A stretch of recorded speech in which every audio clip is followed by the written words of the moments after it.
윤 총장에 대한 징계 여부와 수위를 결정할 두 번째 징계위원 심의가 진행되고 있습니다. 윤 총장 측은 오늘도 위원장 직무대리를 맡은 정한준 교수 등에 대해 기피 신청을 했지만 모두 기각됐습니다. 현재 증인 신문이 진행되고 있는데 징계위가 직권으로 채택했던 심재철 법무부 검찰국장은 증인에서 철회됐습니다. 이에 따라 증인 신문이 모두 끝나고 윤 총장 측의 최후 진술까지 마무리되면 징계 수위가 나올 것으로 예상됩니다. 취재기자 연결합니다. 한동호 기자. 네, 법무부입니다. 네, 먼저 윤 총장 측이 이제 공정성이 우려된다면서 징계위원 2명에 대해 기피 신청을 했었는데요. 위원회에서 받아들여지지 않았지요? 네, 정한중 위원장 직무대리와 신성식 대검 반부패 강력부장에 대한 기피 신청이 모두 기각됐습니다. 징계위가 구체적인 기각 사유는 밝히지 않은 것으로 전해졌습니다. 윤 총장 측은 정 위원장에 대해 정치적 중립성과 관련한 예단을 드러냈고 법무부 피감독기관의 이사를 맡고 있다는 등의 이유로 기피 신청을 했는데요. 신성식 부장에 대해선 채널A 사건 관련 KBS 오보파동의 제보자로 지목된 만큼 스스로 회피하지 않으면 기피 신청을 하겠다고 예고했었습니다. 신 부장이 위원직을 스스로 회피하지 않으면서 이들 위원에 대한 기피 신청이 적절한지 위원회에서 의결이 이뤄진 건데 모두 받아들여지지 않은 겁니다. 오전 10시 반쯤 시작된 회의는 2시간쯤 뒤인 12시 반쯤 정회됐다가 오후 2시 다시 시작됐습니다. 네, 지금은 증인 신문이 진행되고 있는 거죠?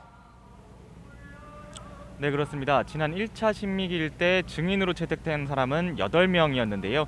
윤 총장 측에서 신청한 7명과 징계위원회의 직권으로 채택한 심재철 법무부 검찰국장 1명이었는데 오늘 위원회가 심 국장에 대한 증인 채택을 돌연 철회했습니다.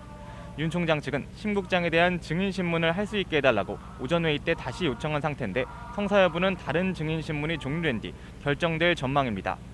또 오전엔 재판부 문건 작성 부서의 책임자였던 손준성 대검 수사정보 담당관에 대해 1시간가량 증인신문이 진행됐는데 윤 총장 측 변호인들도 직접 질문하면서 신문에 참여했습니다.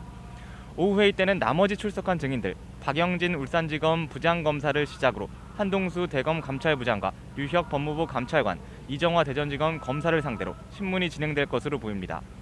1차 심의기일 때 증인으로 채택된 이성윤 서울지검장과 정진웅 차장검사는 오늘 출석하지 않았습니다. 최대 관심은 윤 총장의 징계 여부 그리고 징계 수위가 과연 오늘 결론이 날지 여부인데요. 어떻게 전망이 되고 있습니까? 네, 아직은 속단하기 어려운 상황인데요. 예정된 절차는 남인 증인 4명에 대한 신문과 윤 총장 측의 최후 변론입니다. 여기까지 마치면 위원들이 징계 여부와 수위에 대해 논의하고 의결에 들어가게 되는데요. 물론 증인신문이 속도감 있게 진행되면 오늘 안에 징계 여부와 수위도 결정될 것으로 보입니다. 다만 위원회뿐 아니라 윤 총장 측도 증인에 대한 신문에 참여하면서 몇 시간이나 더 진행될지 예측하기 어려운 상황입니다.